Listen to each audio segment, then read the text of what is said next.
Ada sini, speakernya.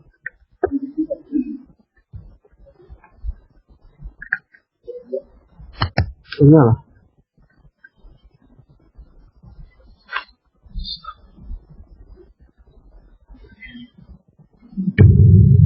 Bismillahirrahmanirrahim.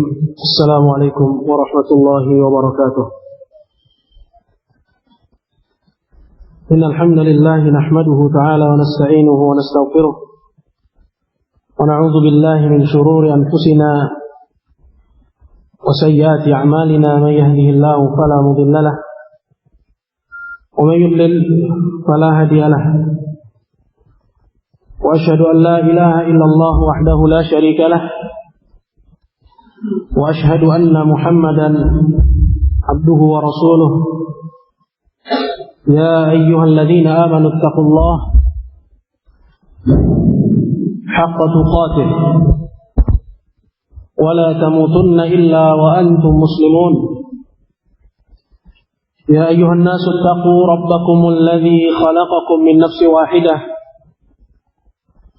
wa khalaqa minha zawjaha وبث منهما رجالا كثيرا ونساء واتقوا الله الذي تساءلون به والأرحام إن الله كان عليكم رقيبا يا أيها الذين آمنوا اتقوا الله وقولوا قولا سديدا يصلح لكم أعمالكم ويغفر لكم ذنوبكم ومن يطع الله ورسوله فقد فاز فوزا عظيما. أما بعد فإن أصدق الحديث كتاب الله تعالى وخير الهدي هدي محمد صلى الله عليه وسلم وشر الأمور محدثاتها فإن كل محدثة بدعة وكل بدعة ضلالة وكل ضلالة في النار أعاذني الله وإياكم من النار. Hadirin kaum muslimin, saudara-saudaraku yang saya hormati dan saya muliakan, alhamdulillah, puji syukur kita panjatkan kehadirat Allah Subhanahu wa taala, yang mana pada Sabtu pagi ini kita kembali dikumpulkan di sini. Dan sebagaimana biasa insyaallah ini adalah merupakan kajian rutin pekanan kita setiap Sabtu pagi. Dan saya mohon maaf atas keterlambatan, seharusnya setengah 10 atau bahkan di 9. Tapi kalau di 9 kadang kawan-kawan juga belum siap. Biasanya kita mulai setengah 10. Tapi ini pun jam 10 juga belum pada siap. Alhamdulillah, pada sesi pertama ini kita akan lanjutkan kajian kita bacaan terhadap kitab At-Tauhid. Ikhwah yang dimuliakan Allah, dalam kitab At-Tauhid pelajaran kita telah sampai pada atau masih pada bab minal imani bila as-sabru ala aqdarillah. Bab termasuk keimanan kepada Allah adalah seorang dia harus bersabar atas takdir Allah subhanahu wa ta'ala. Ikhwan yang dimuliakan Allah, sering saya sampaikan, begitu pula di sini saya ulangi kembali bahwa penulis kitab yaitu Syekh Muhammad bin Abdul Wahhab rahimahullah, pada bab-babnya itu beliau membahas satuan-satuan permasalahan yang sebagiannya itu merupakan pembatal at-tauhid, batal tauhid, dan sebagian lainnya itu merupakan pengurang.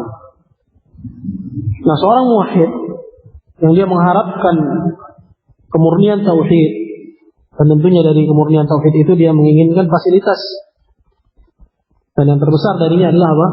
Dukhul jannah bighairi hisabin wal azab. Bukan begitu, ikhwan? Masuk surga tanpa hisab dan tanpa azab. Maka dia perhatian terhadap hal-hal yang bakal mengurangi tauhidnya. Apakah mengurangi tauhid itu dari pangkalnya hingga tauhid seseorang menjadi hilang lenyap? Dan ini yang merupakan kufur akbar, ya, dan merupakan syirik akbar, syirik yang besar. Atau perkara tersebut hanya mengurangi kesempurnaannya. Meskipun hanya mengurangi kesempurnaannya, dia waspada darinya. Dia khawatir, jangan-jangan dia bertemu dengan Allah Jalla wa'ala, tauhidnya itu tidak sempurna. Sehingga apa yang dia harapkan, bahwa dia akan mendapatkan suatu kemuliaan yang besar dari Allah Jalla wa'ala, itu luput dan tidak dia dapatkan. Nah, termasuk ke dalam pembahasan ini, ikhwah yang dimuliakan Allah, adalah masalah menyikapi takdir yang pahit. Menyikapi takdir yang pahit. Dan tentunya kita hidup di alam ini tidak selalu kita diberikan kebahagiaan. Tidak terus-menerus kita diberikan rezeki, kesehatan. Tidak selamanya seseorang dalam keadaan nikmat, dalam keadaan nyaman, dalam keadaan tentram ataupun yang enak-enak. Ada dalam kehidupan manusia sesekali dia ditimpa apa? Sakit. Kalau bukan dia mungkin salah satu anggota keluarganya. Atau dalam usaha mungkin dia ditimpa kerugian. Ya, atau dalam pertemanan dia ditimpa oleh permusuhan, oleh fitnah dan yang lain sebagainya. Maka cobaan ini semua itu adalah bagian dari takdir Allah Jalla wa'ala. Dan ada pelajaran penting yang kemarin kita singgung seputar faedah dari Syekh Ibnu Utsaimin rahimahullah, bahwa kita dalam melihat takdir itu harus melihatnya dari berapa macam sisi, ikhwan. Siapa ingat? Kita melihatnya dari dua sisi. Ya. Kita melihat takdir itu dari berapa macam sisi, ikhwan? Dari dua sisi. Siapa bisa sebutkan? Yang pertama apa? Takdir pahit yang Allah Azza wa Jalla tentukan. Nah, ini sudut pandang yang pertama. Saya bisa sebutkan. Insyaallah ikhwanna di sini banyak yang ketika itu juga hadir, saya yakin insyaallah. Antum ya? Antum tunjuk tangannya. Hadal. Dari perbuatan Allah. Takdir ini yang pertama ya. Takdir kita lihat dari sisi bahwa itu adalah perbuatan Allah. Seseorang ditimpa mobilnya terbakar. Ini musibah bukan musibah, kawan? Musibah. Atau yang paling gampang misalnya kena tilang lah. Ya, motornya kena tilang. Barakallahu fikum. Jelas ini adalah takdir yang mulimah. Menyakitkan seorang. Kenapa? Karena menyulitkan dia. Ya. Nah, dia melihat dari sisi yang pertama bahwa takdir itu sebagai pilihan Allah. Sebagai perbuatan Allah. Allah berbuat untuk memilihkan kejadian ini untuk dia. Maka apa yang wajib bagi hamba? Lanjutkan, apa yang wajib bagi hamba? Subhanallah. Di sini kita wajib ridha. Di sini kita wajib ridha atas keputusan Allah tadi. Ya. Kalau kita lihat takdir itu dari sisi apa? Bahwa ini apa? Perbuatan Allah. Bahwa ini adalah pilihan Allah untuk dia. Nah, keridhaan kita terhadap takdir Allah dari sudut pandang ini, ya, itu adalah min tamami, termasuk dari kesempurnaan pengakuan kita dan penerimaan kita Allah sebagai Rabb kita. Subhanallah. Ini bagian dari rububiyah, kesempurnaan tauhid rububiyah kita. Jadi ketika kita melihat satu musibah, apakah diri kita atau orang yang kita cintai timpa musibah yang secara tidak langsung itu juga menimpa kita, begitu bukan? Itu menyakitkan. Tapi kalau kita melihat bahwa itu Allah yang pilihkan buat kita, ini wajib bagi seorang hamba untuk dia apa? Ridha. Yang wajib bagi dia adalah untuk dia apa? Dia ridha. Dan keridhaan dia dalam hal ini itu adalah bagian dari keridhaan dia. Ya. Allah Azza wa Jalla sebagai Rabb-Nya subhanahu, sebagai Rabb bagi dia. Nah, kita ridha enggak kalau Allah Jalla wa Ala itu jadi Rabb kita? Siapa yang enggak ridha? Kita semua ridha. Nah, di antara kesempurnaan pengakuan kita ya bahwa Allah sebagai Rabb kita, wajib bagi kita ridha terhadap apa yang Dia putuskan buat kita. Ya, Allah Subhanahu wa taala ini kaitannya erat sekali dengan tauhid. Ya, dan kaitannya erat sekali dengan kehidupan kita dan kualitas kehidupan kita, serta kaitannya erat sekali dengan ya bagaimana kualitas kita nanti di hadapan Allah Rabb kita Subhanahu wa taala. Nah kalau kita tinjau satu musibah itu dari sudut pandang yang kedua, ya, itu bahwa takdir Allah Jalla wa'ala menentukan misalnya rumah kita terbakar. Nah kejadian bahwa rumah terbakar, atau misalnya mobil terbakar, atau misalnya antum kena tilang, ya, ini bukan dari sudut pandang yang pertama, sudut pandang yang kedua, takdir sebagai suatu kejadian. Maka yang wajib bagi kita itu apa? Sabar. Sabar itu wajib hukum. Sabar itu hukumnya apa? Hukumnya wajib. Dan ridha dalam kondisi yang kedua ini itu hukumnya apa? Mustahab. Hukumnya apa? Mustahab. Nah, apa itu sabar? Ikhwan Allah. Nah ini sudah kita bahas ya. Saya bisa sebutkan apa itu sabar. Apa pengertian sabar? Sabar adalah apa? Adalah al-habs, yaitu menahan lisan dari mendongkol, menahan lisan dari mengumpat, dari meluapkan amarah. Menahan apa lagi, ikhwan? Menahan anggota badan. Ya. Apa? Ya, semua anggota badan kita. Biasanya kalau orang sedang marah, apa yang dia lakukan? Macam-macam. Ya, ada yang pukul tembok, gitu ya. Ada yang banting asbak, kalau perempuan lempar piring. Ya, kalau orang-orang jahiliyah itu nanti kan masuk hadisnya, mereka merobek-robek baju. Ini orang-orang jahiliyah dulu, mereka jambak-jambak rambut. Ada nggak orang seperti itu sekarang? Coba lihat istri-istri kita di rumah masih kayak gitu. Hah? Kalau lagi marahan sama suaminya, ya, nggak mau kalah, akhirnya apa? Dia jambak rambutnya, dia tarik bajunya. Loh, ini apa? Ini adalah perbuatan jahiliyah. Nanti akan datang hadisnya. Nah itu adalah bentuk tidak adanya keridhaan atas satu musibah. Nah kita juga, gitu bukan? Kadang kita marah, kita banting pintu, gitu ya. Kadang kita marah, kita injek-injek lantai. Kadang kita marah, kita teriak-teriak. Ini juga diantara bentuk tidak adanya kesabaran. Ikhwan mudah Allah Subhanahu Wa Taala. Baik.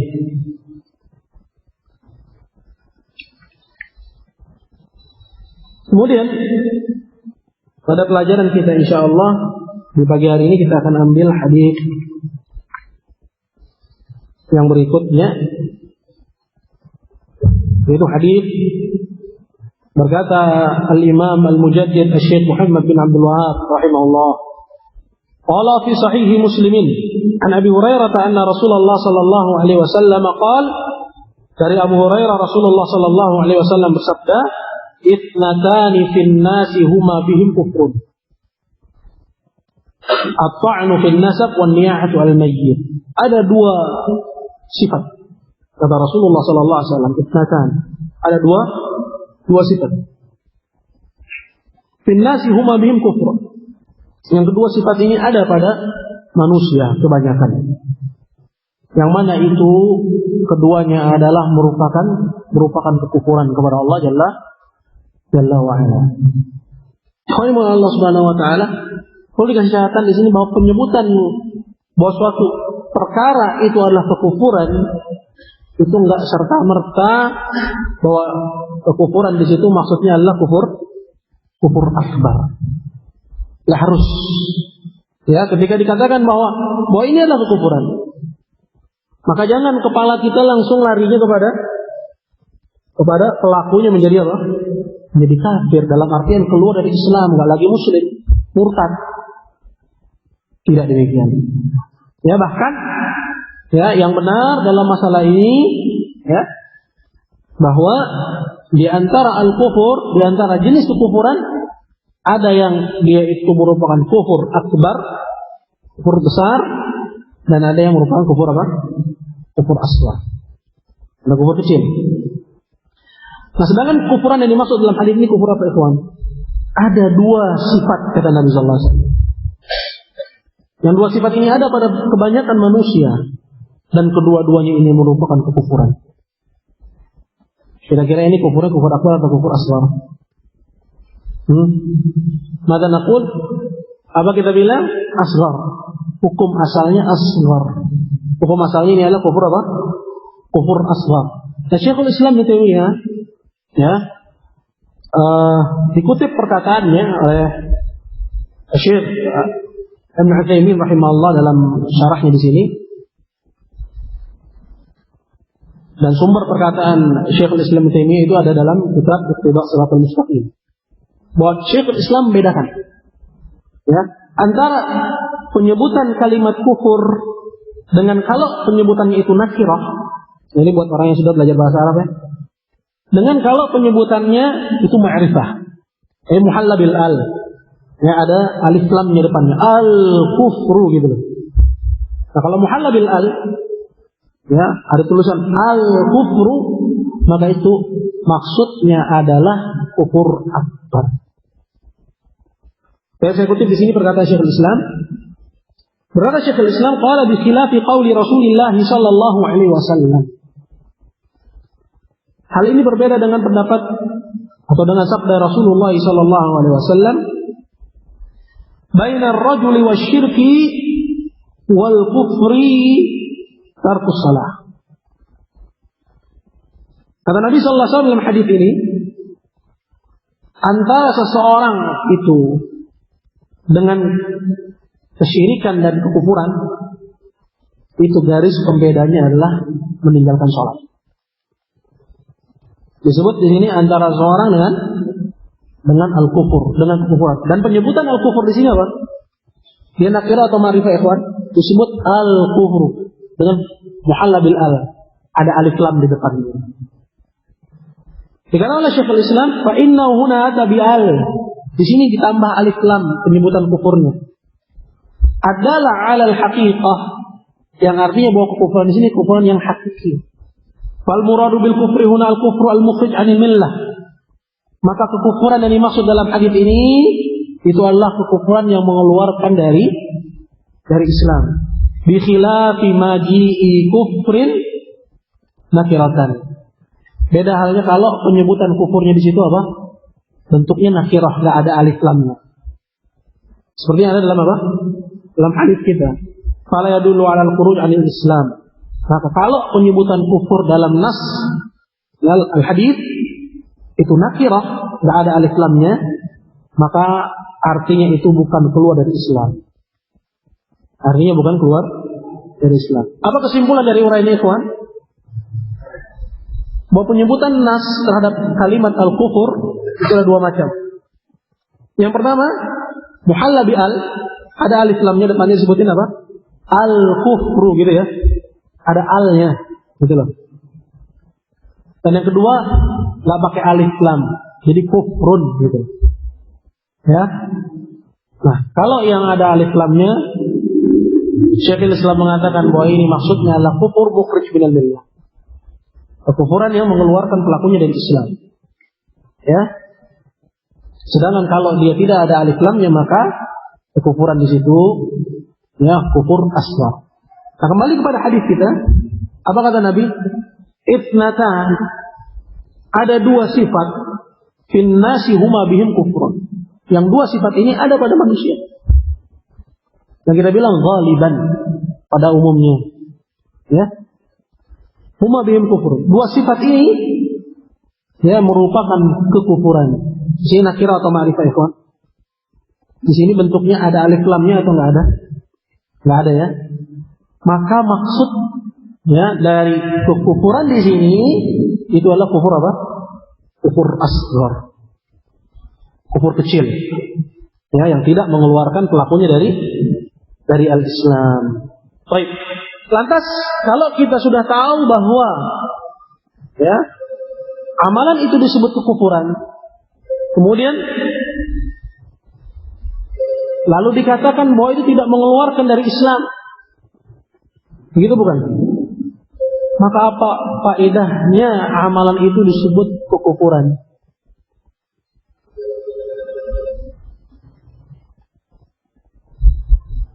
Maka apa faedahnya amalan itu disebut kekufuran?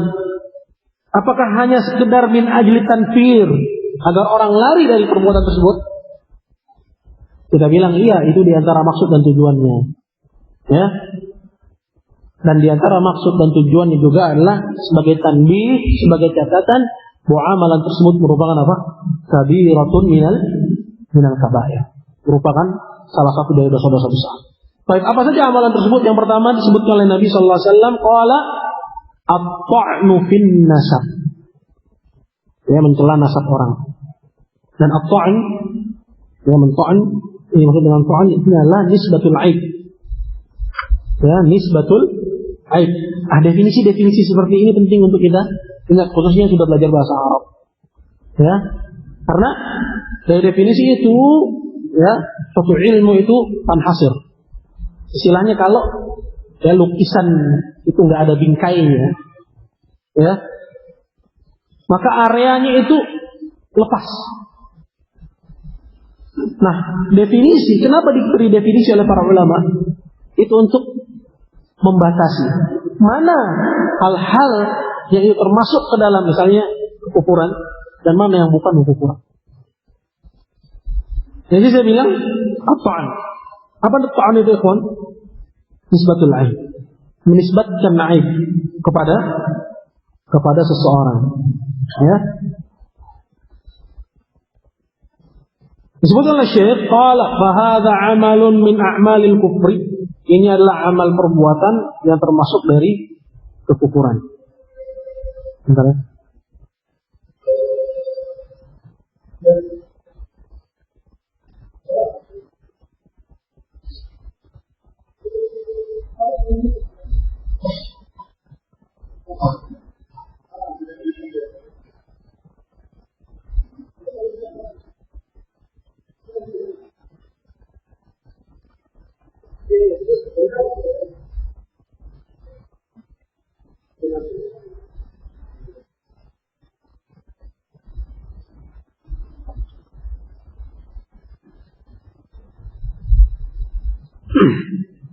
Baik.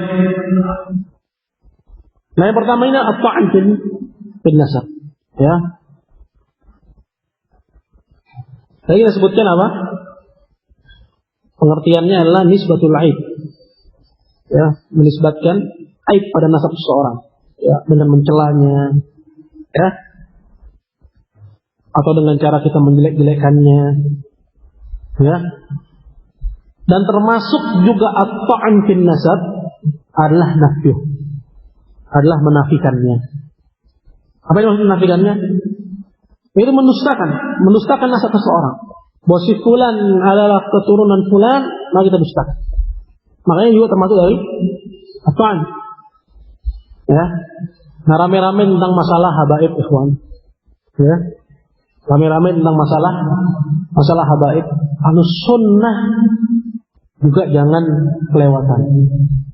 Ya, sampai-sampai menafikan nasab seseorang. Lah, ini nggak boleh. Ya, bahwa kebencian kita dan ketidaksetujuan kita terhadap apa yang diperbuat, ya, apakah dari amalan yang berupa, ya, misalnya kemaksiatan, ataukah itu merupakan bid'ah lebih besar daripada kemaksiatan, ya, lebih besar daripada kemaksiatan. Sekarang media seolah-olah marah, ya, dikarenakan satu kasus yang sebenarnya, ya, kekufuran yang mereka jajakan, kesyirikan yang mereka perdagangkan itu asyad, itu lebih besar. Artinya kalau kita harus marah, dari dulu kita marah. Nah, kemarahan kita, ketidaksukaan kita, itu jangan sampai menjadikan kita apa? Menafikan atau mendustakan nasab seseorang. Bahwa kita setuju dengan amalan-amalan kesyirikan, tidak setuju dengan propaganda bid'ah yang disuarakan. Itu jangan sampai kita jatuh kepada apa? Kepada larangan Nabi SAW dalam hal at-ta'an fil nasab.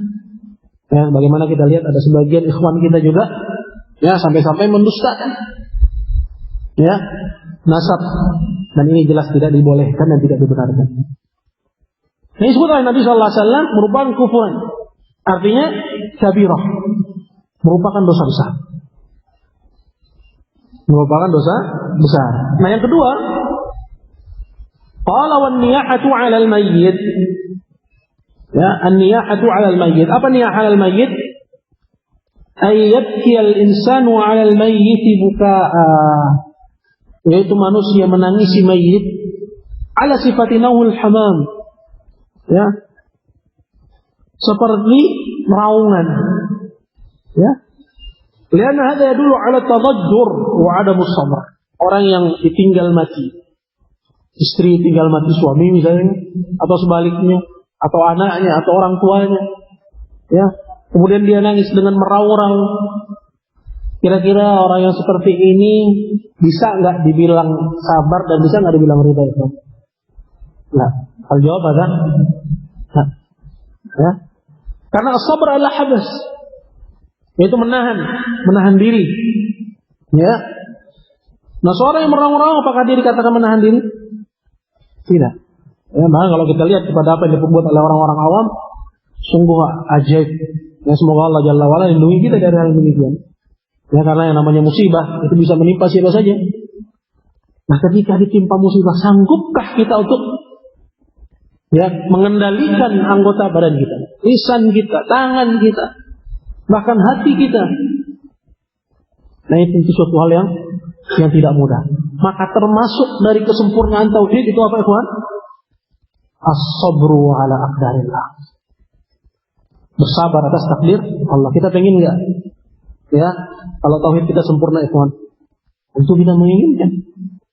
Nah, ini di antara amalan yang perlu kita teladani.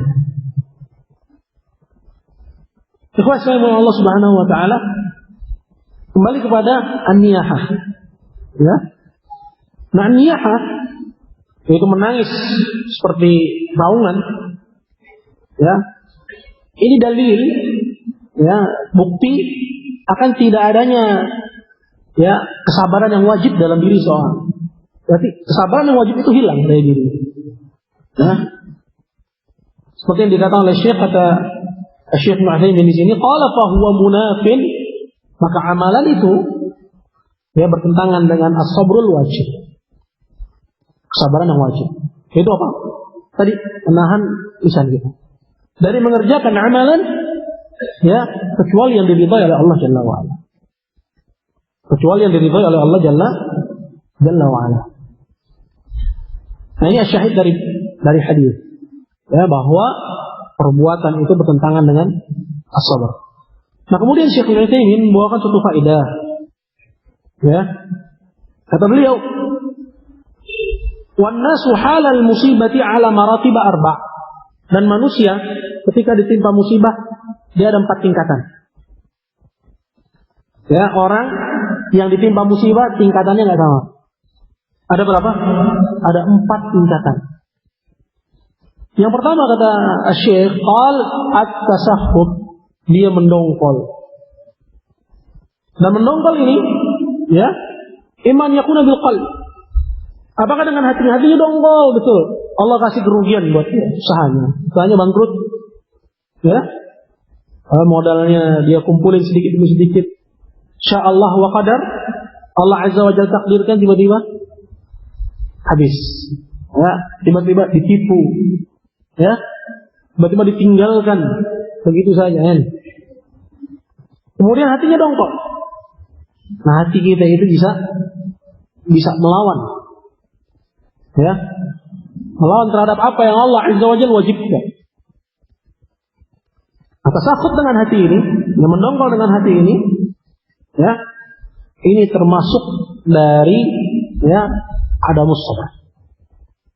Hilangnya kesabaran yang wajib. Ya. Dan dikatakan bahkan oleh Syekh, qala wa qad yuaddi ila al-kufri. Dan bahkan kedongkolan hati atas satu musibah yang pahit, bukan cuma dongkol aja, bahwa itu bisa bertentangan dengan kesabaran yang wajib, tapi bisa menyeret seseorang bahkan kepada apa? Kepada kekufuran kepada Allah Jalla wa ala. Waliyadzubillah. Baik. Nah, selain dengan hati, ikhwan, mendongkol itu juga dengan lisan. Ya. Mungkin seorang nggak mendongkol dengan lisannya, hanya dengan hatinya, tapi ada orang yang dia dongkol dengan hati dan lisannya mengungkapkan kedongkolan hatinya. Ya. Kira-kira seperti apa? Banyak orang macam-macam ketika dia ditimpa musibah. Ya, dia bilang Allah tidak adil lah misalnya. Ya. Pokoknya dia proteslah dengan keputusan dan ketetapan Allah Jalla wa Ala kepadanya. Kenapa saya yang diberi musibah ini, Pak? Kenapa saya yang ditimpa kerugian ini? Kenapa bukan si fulan? Saya yang sholat rajin, saya yang ngajinya rajin, gitu ya. Saya yang puasanya rajin, saya yang dia hitung semua amal solehnya, kemudian dia protes kepada Allah Azza wa Jalla, kenapa saya yang ditimpakan ini? Kenapa bukan si fulan yang nggak pernah sholat? Dia dongkol dengan hati yang dia ungkapkan dengan apa? Dengan lisan. Ya.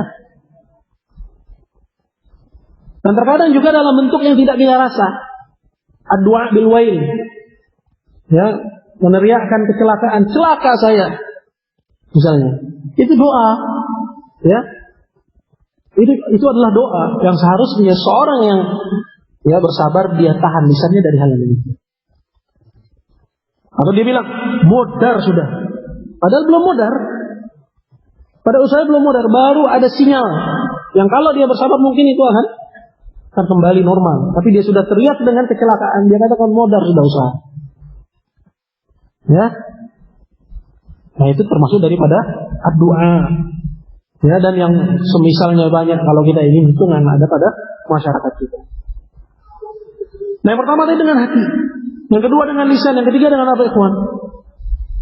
Dengan al-jawarih, dengan anggota badan. Ya, nah, atau anggota badan seperti yang tadi sudah sedikit dicontohkan.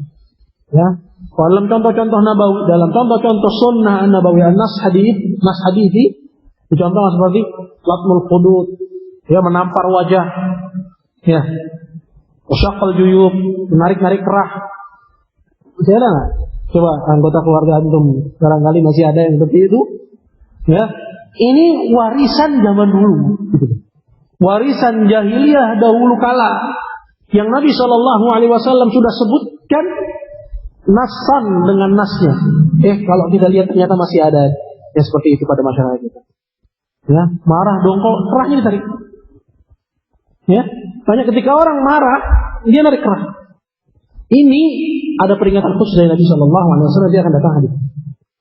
Ya, begitu juga natfus syu'ur. Ada ya. Jambak-jambak rambut. Masih ada tuan. Ya, wala anggota keluarga kita atau mungkin kita lihat di masyarakat kita narik-narik rambut ketika dia ditimpa musibah itu dengan perbuatan. Ini semua dalil atau bukti akan hilangnya kesabaran yang wajib. Akan hilangnya kesabaran yang wajib. Nah, ini hukumnya haram. Ya, ini yang pertama tasawuf. Yang kedua, kondisi yang kedua, ya atau yang merupakan tingkatan yang kedua, ini di atas yang pertama. Posisi apa itu? Adalah as-sabar. Dia bersabar. Ya, dimana pengertian sabar itu adalah seperti yang tadi telah dijelaskan. Al-habsu, yaitu habsun nafs, ya, wa habsul lisan, menahan diri, menahan lisan, menahan anggota badan. Ini dari hal-hal yang tidak diridhoi oleh Allah Jalla wa ala. Nah ini. Nah, nanti ini bukan hal yang mudah. Ya, menahan lisan ketika kita ditimpa musibah. Nah, musibah yang paling sering menimpa kita itu siapa, ikhwan? Itu yang sudah berkeluarga, ya, mungkin dari istrinya, ya, mungkin juga dari anaknya, ya, begitu. Mungkin juga dari tetangganya, ya. Nah, kita ini di zaman, ya, kita ini berada, sangat disayangkan kita ini berada di zaman yang namanya, ya, wanita yang salihah itu 1001, ya, 1001. Jangan harap kita bisa mendapatkan wanita salihah, ya, kalau kita nemunya di bioskop, ya, atau kita nemunya di mana? Nemunya di kampus misalnya. Atau nemunya di halte, atau nemunya kenalan di bis, kenalan di pesawat, gitu ya. Barakallahu fikum. Karena kebanyakannya, ya, wanita itu susah yang saleh. Laki-laki gimana? Ya, sama aja. Ya, kita nas'alullah as-salam wal afiyah. Nah ini, terkadang cobaan itu dari istri kita, ya. Sehingga sulit, ya, kita arahkan kepada kebaikan, kita arahkan kepada kepada din yang sahih, muncul darinya pertentangan, muncul dari anak-anaknya pertentangan. Nah itu juga dituntut untuk dari kita, untuk kita apa? Kita bersabar. Dan jelas ini bukan satu hal yang mudah.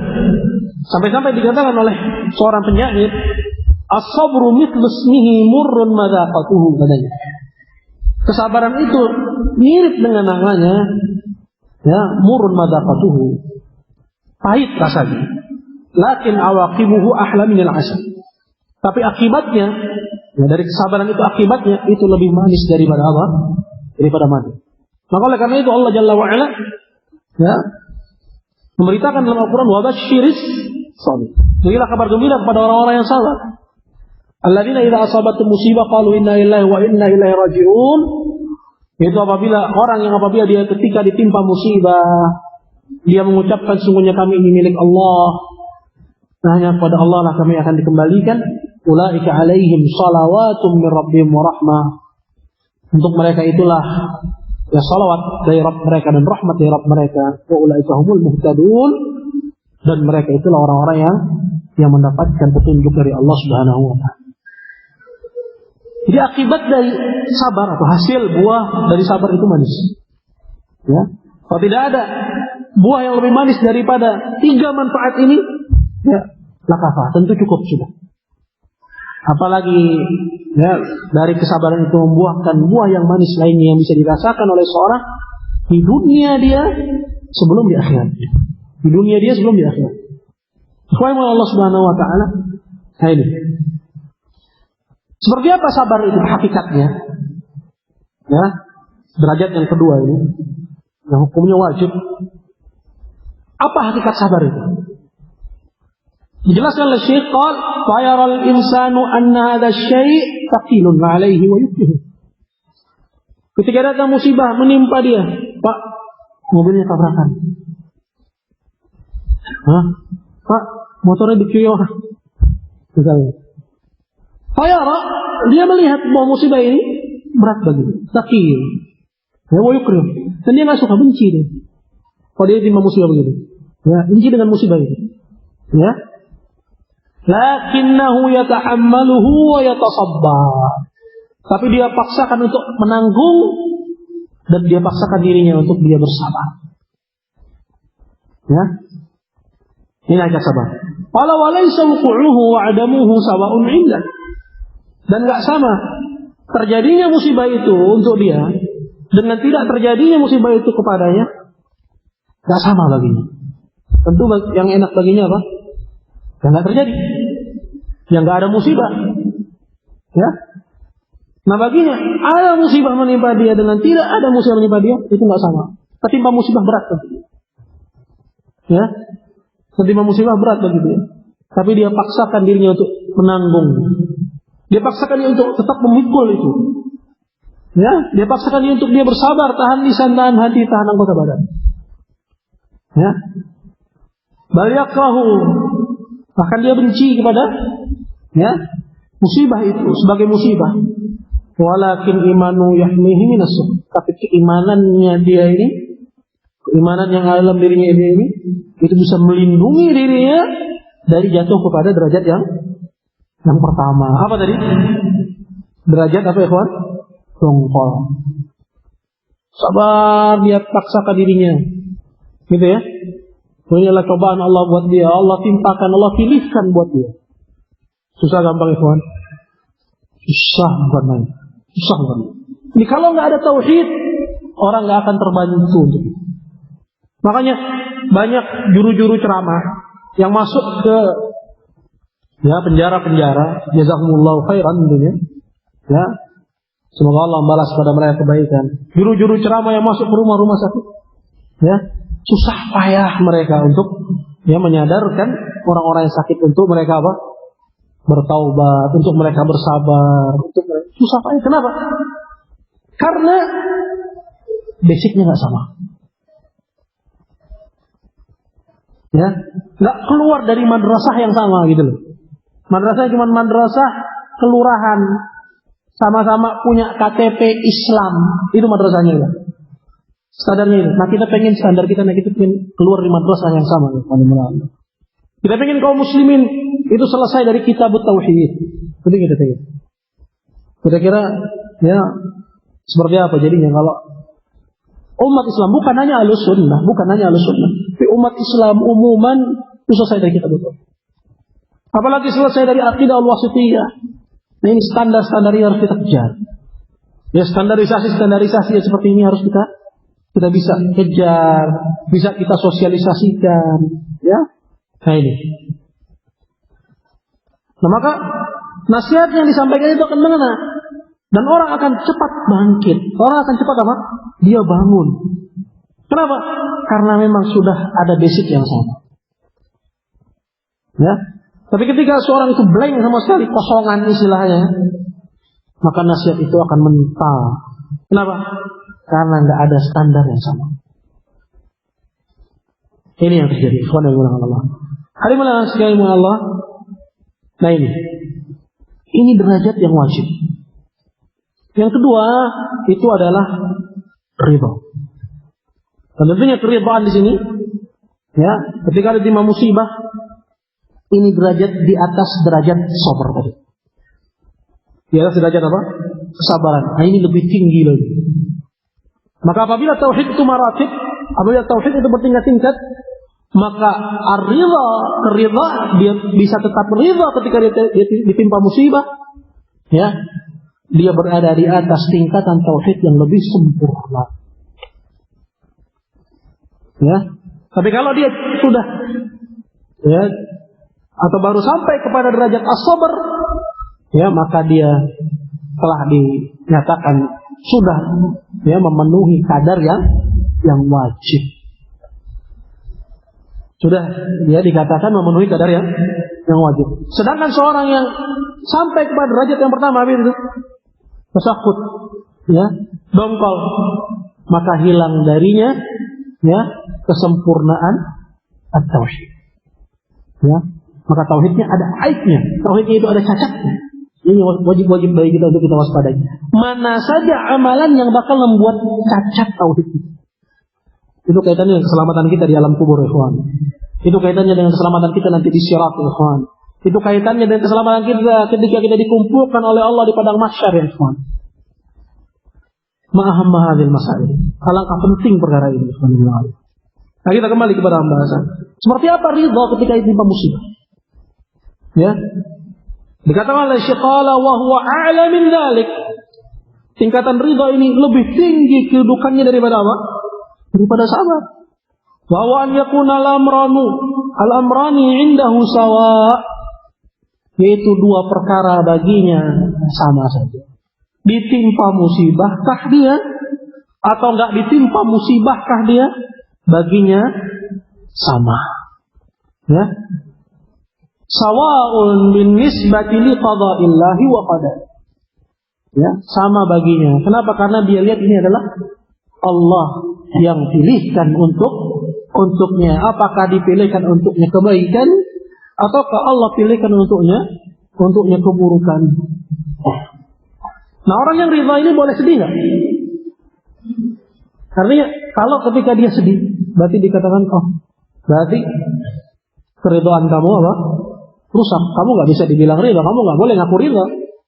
Kamu sedih. Nah, kata Syekh Ibnu Utsaimin rahimahullah, wa in kana qad yahzanu min al-musibah. Meskipun orang yang ridha, bisa saja dia sedih ketika ditimpa musibah. Ya, tapi hatinya menilai bahwa, ya, apa yang Allah Azza wa Jalla pilihkan, apakah kebaikan atau keburukan, itu dari Rabbnya Subhanahu wa ta'ala. Sama Rabbnya. Maka dikatakan oleh Syekh qal, in usiba bi ni'matin aw usiba bi dhiddiha fal kullu 'indahu sawa. Apakah dia dikasih nikmat oleh Allah ataukah dia ditimpa musibah oleh Allah Jalla wa Ala, fal kullu 'indahu sawa. Musibah atau nikmat yang menimpa dia baginya itu apa? Sama saja. Nangis itu, tapi dia hatinya ridha. Allah yang pilihkan dia ridha, tetap walaupun dia sedih. Gembira dapat satu nikmat, ya, dapat keuntungan, dapat teman, dapat apalah yang membuat hati senang, dapat anak, dapat istri juga gitu ya. senang, ya. Tapi hatinya tetap menilai bahwa ini adalah pilihan Allah buat baginya sama. Qala la li'anna qalbahu mayyit. Kenapa hatinya datar? Gitu ya. Tiba musibah atau enggak dia musibah sama. Apa orang ini hatinya mati? Bukan. Bukan karena hatinya mati kata Syaitan, bal litamami ridahu bi rabbi subhanahu. Melainkan karena kesempurnaan keridhaan dia Allah sebagai apa? Rabbnya. Ya. Yataqallabu fi tasarrufati Rabbi azza wa jalla. Dia hidup di bawah pengaturan Allah Jalla wa ala. Ya.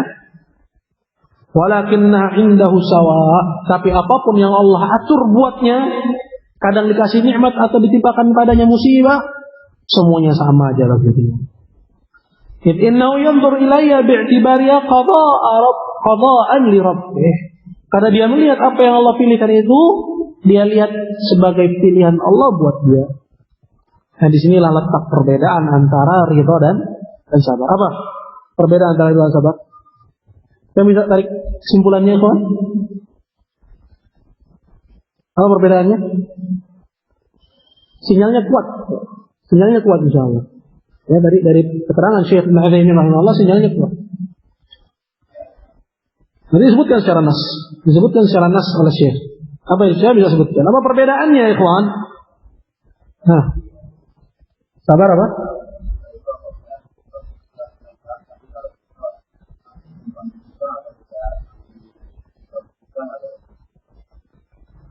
Belum tepat ya Abu Bakar. Anda mau jawab enggak? Pengurus dulu, pengurusnya. Yang ngurus harus yang paling rajin belajar. Jadi alhamdulillah selama ini begitu keadaannya. Dulu kajian kita interaktif ya. Terus Anda diprotes, Ustaz, Anda jangan suka-suka nanya lah Ustaz. Pada takut katanya. Allah Ustaz. Jadi sebenarnya hidup, interaktif itu hidup. Apa? Siapa yang bisa jawab? Coba. Sinyalnya jelas dari Syekh. Nah, coba Akhuna Adam. Adam. Hendak jawab. Fadhal.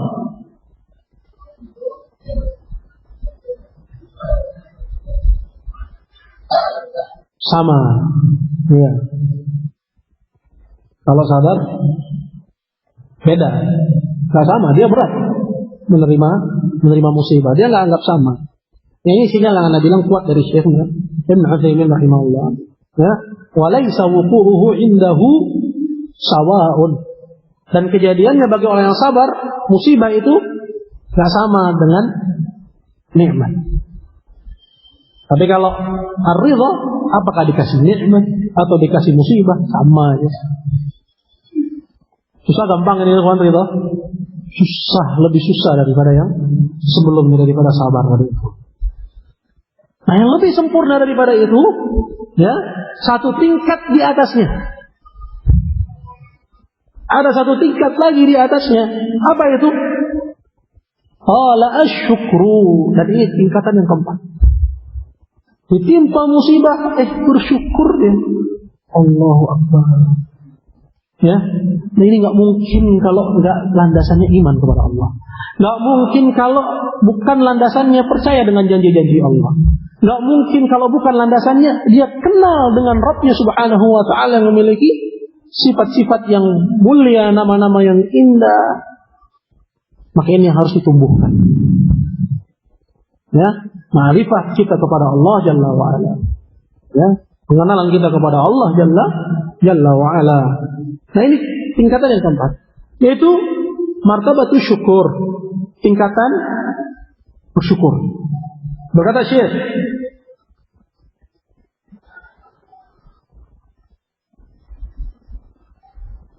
qala wa huwa a'la al-maratib, dan ini adalah tingkatan yang paling tinggi.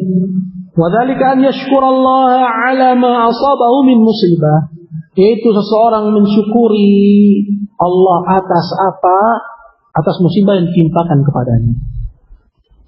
Wadzalika yakunu fi ibadillahi syakirin. Dan ini hanya terjadi pada hamba-hamba Allah yang suka bersyukur. Hina yara anna hunaka masa'ib awa minha. Ini disebutkan oleh Syekh, ya, di antara hal yang bisa membantu kita bersyukur ketika itu musibah. Yang pertama kata beliau, yaitu ketika dia melihat dikasih musibah nih, lalu dia melihat bahwa di sana ada musibah yang lebih besar daripada. Ini bisa membantu kita untuk kita apa? Bersyukur ketika ditimpa musibah. Yang kedua kata Syekh qala, wa anna masa'ibad dunya ahwan min masa'ibid din. Dan bahwasanya musibah di dunia itu masih lebih ringan daripada musibah di akhirat.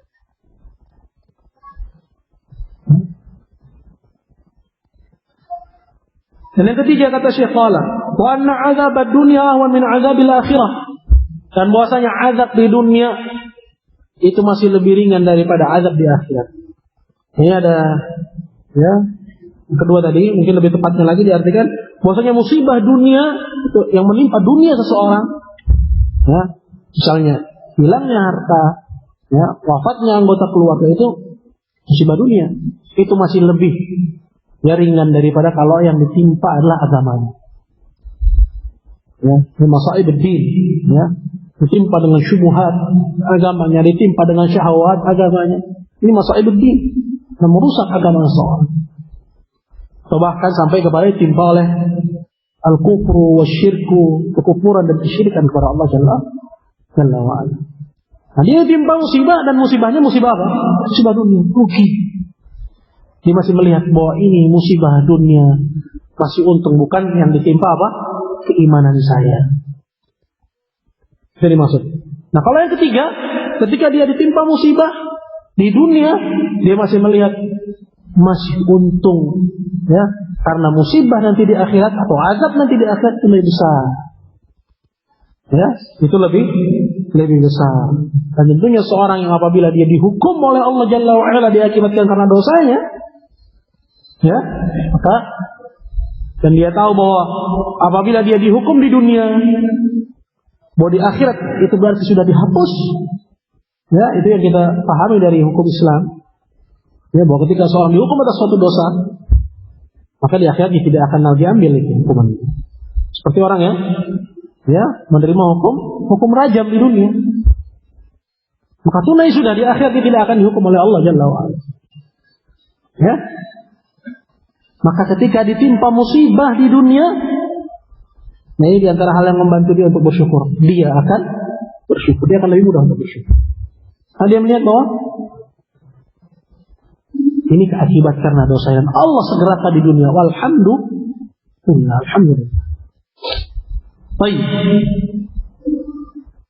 Dan diantara hal lain, dikatakan oleh Syekh qala wa anna hadhil musibah sababun li takfiri sayyiatihi wa rubbama li ziyadati hasanatihi. Syakara Allah ala dzalik. Dan dia juga melihat bahwa musibah yang menimpa dia itu adalah akan menjadi penyebab gugurnya dosa dia.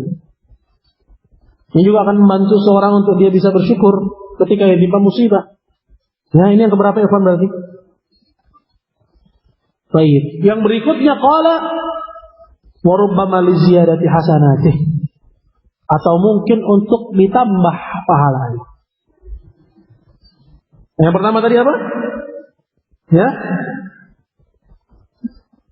Bahwa di sana ada musibah yang lebih besar. Ya, ketika dia musibah dia melihat bahwa di sana ada musibah yang lebih besar. Ya. Maka ketika dia lihat musibahnya itu masih kecil dan tidak seberapa. Dan juga bahwasanya musibah yang menimpa dunia seorang itu lebih ringan ketimbang musibah yang menimpa agama. Dan bahwasanya azab dan hukuman di dunia itu masih lebih ringan ketimbang hukuman di mana? Di akhirat. Ya. Dan yang keempat, dan bahwasanya musibah yang menimpa dia itu bisa menjadi sebab digugurkannya dosa.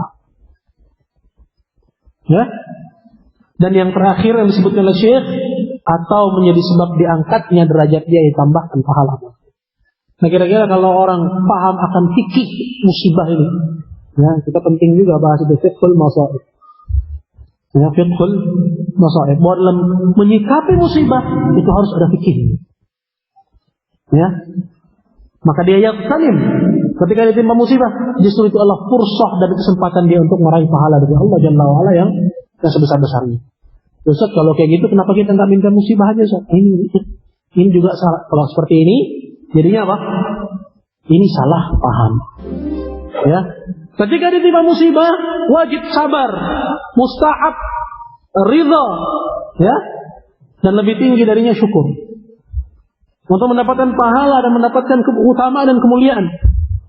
Tapi bukan berarti ketika kita sehat walafiat kita minta ditimpakan musibah. Ini keliru. Tidak boleh kita minta musibah. Bahkan yang dicontohkan Nabi SAW kita minta apa? Keselamatan dunia kita dan keselamatan akhirat kita. Kan Nabi SAW bercontohkan demikian. Dan dia adalah orang yang paling tahu tentang fadilah dan keutamaan serta kemuliaan orang yang bersabar ketika ditimpa musibah. Nah, berkenaan dengan poin-poin tadi yang disebutkan ikhwan Allah, ada banyak hadis. Ya, ada banyak hadis ya dari Nabi kita Muhammad sallallahu alaihi wasallam. Ya. Jadi ada berapa maratib? Ada berapa tingkatan? Ada 4 tingkatan. Yang pertama, at-tasakhut. Dia mendongkol. Ketika dia musibah dia mendongkol. Apakah dengan tangannya, apakah dengan hatinya atau dengan anggota badannya, ini hukumnya haram. Hilang darinya ya kesabaran yang wajib. Nah, tingkatan yang lebih tinggi darinya, ini yang wajib bagi kita adalah sabar. Kemudian di atasnya mustahab itu adalah ketika dia timpa musibah dia ridha. Ya, dia ridha. Dan yang terakhir itu tingkatan yang keempat adalah apa? Adalah bersyukur. Ya, kejedot gitu ya, dia bilang, "Oh, kejedot. Alhamdulillah." Bisa enggak? Ya, kecelakaan gitu misalnya di kendaraan. Ya, tadi saya berangkat 2 kecelakaan saya lihat. Pagi-pagi Sabtu pagi, ya, motor 2 jatuh gitu. Subhanallah. Ya. Nah, bisa enggak ketika hal itu menimpa kita, ya, dan kita mohon kepada Allah Azza wa Jalla keselamatan tentunya, spontan kita ucapkan alhamdulillah. Bisa kita setel lidah kita, atau justru yang keluar dari lisan adalah umpatan. Ya, yang nabrak langsung ditabok mukanya, tepok. Tadi begitu kejadiannya. Ya, anak muda bertiga naik skutik, ya, dia ingin salib malah nabrak orang. Akhirnya yang ditabrak ya megang orang yang nabrak ditabok mukanya. Dan kadangkala bukan hanya orang yang kena musibah, yang nonton ikut marah, gitu ya, yang lewat ikut maki, begitu bukan?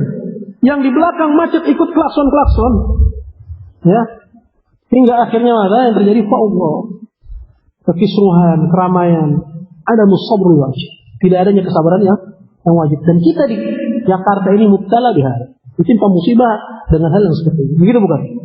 Bawaannya senewan aja kalau di jalan, begitu bukan? Hati sama orang Jakarta. Ya, kita udah senewan di jalan nih. Ya, jangan dibikin senewan lagi.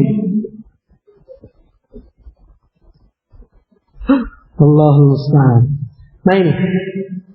Tapi yang wajib bagi kita adalah sabar. Yang mustahab, ya disukai kalau kita bisa lebih tinggi di atas kesabaran. Jadi apa? Ar-ridha. Dan tentunya derajat asyukur, itu bersyukur adalah derajat yang tertinggi, hanya bisa diraih oleh orang-orang yang bersyukur kepada Allah Jalla wa Ala. Selanjutnya ikhwan Allah, ya, sambil menunggu Ustaz Mubarak, kita masuk kepada hadis yang berikutnya. Berkata Imam Al-Mujaddid Syekh Muhammad bin Abdul Wahhab rahimahullah, qala wa lahu ma'ani bin Mas'ud marfu'an. Dan masih diriwayatkan oleh Bukhari dan Muslim dari sahabat Abdullah bin Mas'ud dengan sanad yang marfu', yaitu sanad yang disandarkan kepada Nabi sallallahu alaihi wasallam. Bahwa hadis ini sumbernya dari Nabi. Itu maksud dari perkataan marfu'an. Rasulullah sallallahu alaihi wasallam mengatakan, "Laisa minna man daraba al-hudud wa shaqqa al-juyuba wa da'a bi da'wal jahiliyah." Bukan termasuk golongan kami. Ai laisa ala tariqatina. Itu maksudnya. Maksudnya bukan termasuk cara hidup kami, kata Nabi sallallahu alaihi wasallam. Maka kalau udah dibilang ini bukan termasuk cara hidup Nabi, maka itu menyelisih apa? Mukhalafatun lis-sunnah, menyelisih sunnah. Dan mukhalafatun lis-sunnah, menyelisih sunnah, di antaranya ada yang merupakan ya maksiat.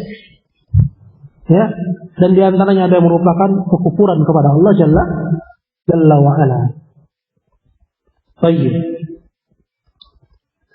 Dan bukan maksud laisa minna, bukan termasuk dari golongan kami, berarti orang yang melakukan perbuatan ini nanti disebutkan, orang tersebut keluar dari Islam dalam artian kufur. Ya.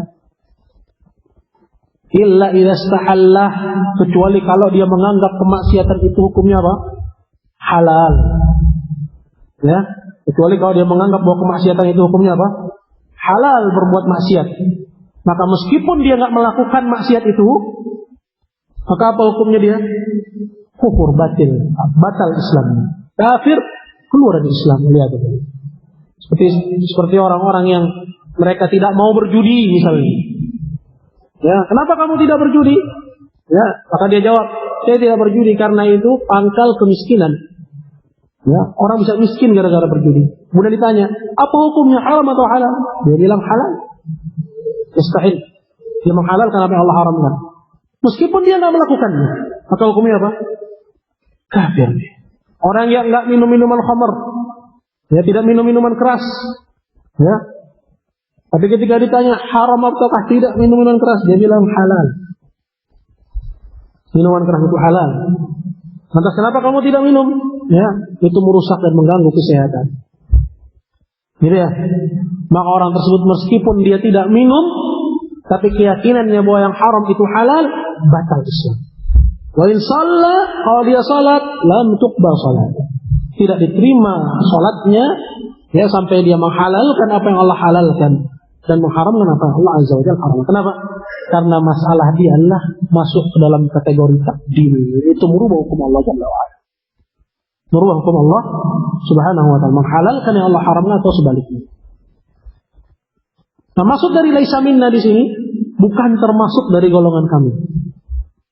Ya, itu bukan artinya apa? Pelaku dosa-dosa ini kafir. Bukan.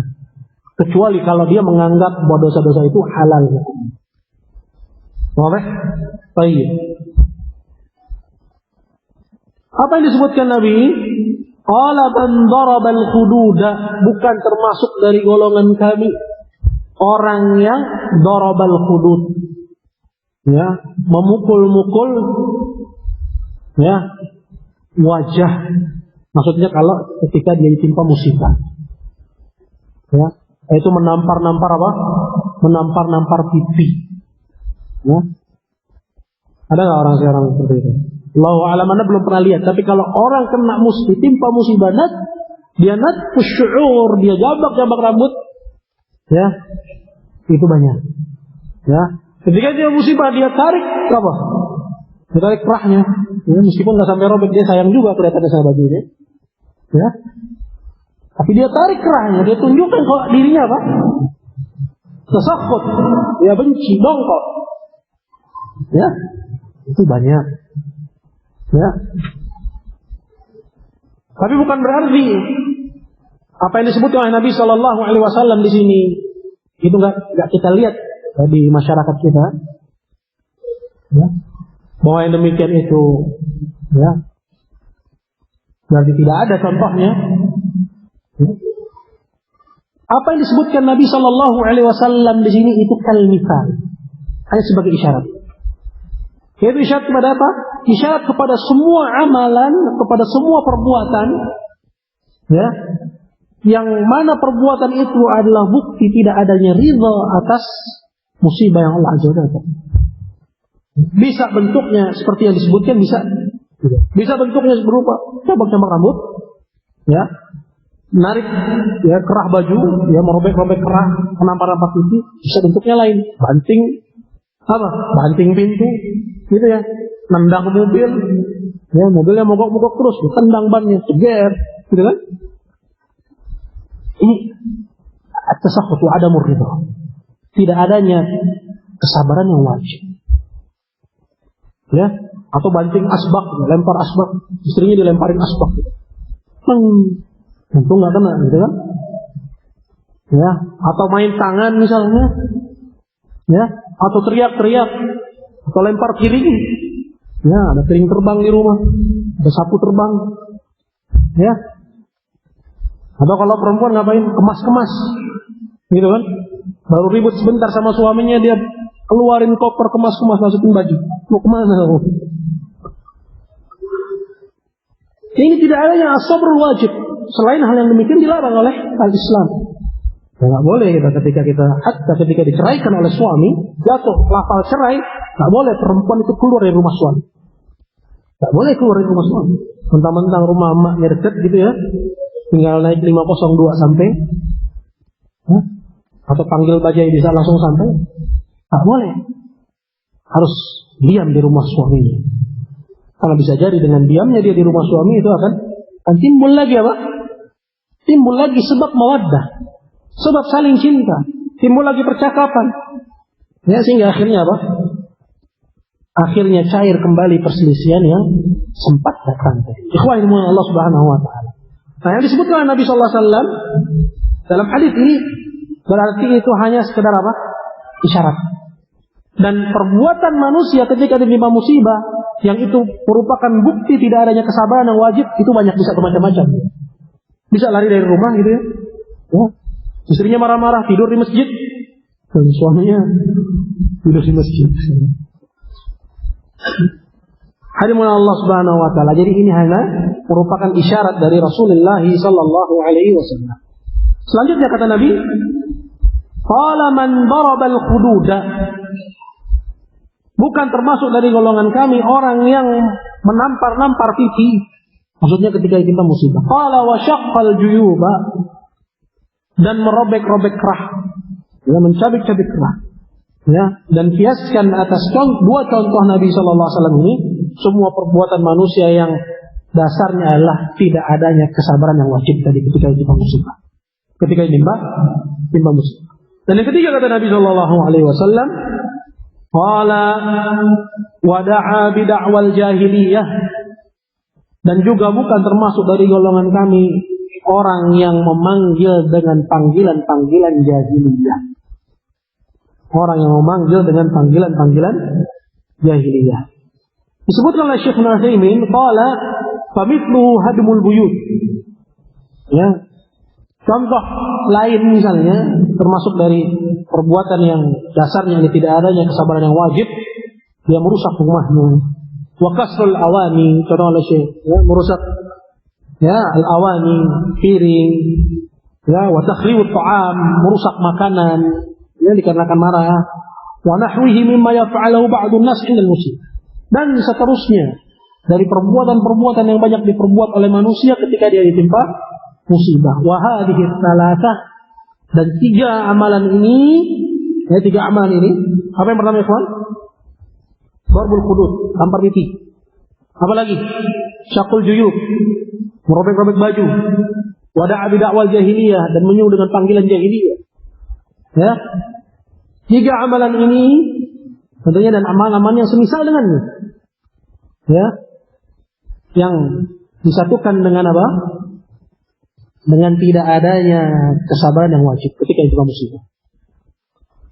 Ya, contohnya tadi semacam-macam. Ini merupakan, kata Nabi kata Syekh Ibnu Utsaimin, qala minal kaba'ir, termasuk dari dosa-dosa besar. Termasuk dari dosa-dosa besar. Jadi kita ingetin itu. Ya. Tanggungan kita di rumah. Siapa mereka? Para istri. Kalau lagi dongkol jangan melakukan perbuatan-perbuatan seperti perbuatan orang-orang. Apa yang biasa dilakukan istri? Ketika dia musibah, dia jambak rambutnya. Kesel gitu kan? Dia jambak rambutnya. Dia robek bajunya misalnya. Atau dia tampar pipinya. Atau dia hentak-hentakkan kakinya. Begitu juga para bapak. Jangan, ya, ketika dia timpa musibah. Musibah itu bisa berupa durhakanya si istri kepada dia. Itu musibah bukan, ikhwan? Musibah dapat istri yang durhaka. Ya, musibah dapat istri yang durhaka. Ya, maka doain dia. Jadi doanya si suami kepada si istri itu akan menjadi apa? Penyebab baiknya si istri. Ya, selain dengan upaya-upaya yang lain. Nah, ketika si suami ditimpa musibah, dia juga harus mengupayakan dirinya berjalan di atas tuntunan nabawi. Ya, jangan sampai dia mengerjakan hal-hal yang itu bertentangan dengan kesabaran yang wajib. Ya, seperti misalnya dia pukul istrinya, atau bahkan diinjak-injak istrinya. Ada suami yang injak-injak istrinya? Insya Allah di sini nggak ada ya, nggak ada insya Allah. Ya, atau bahkan dijedotin istrinya ada. Ya, kalau kita lihat di masyarakat umum itu hal yang biasa. Ya, atau bahkan dilempar, disambit, disakiti dan seterusnya. Yang mana itu sebenarnya bertentangan dengan kesabaran yang wajib.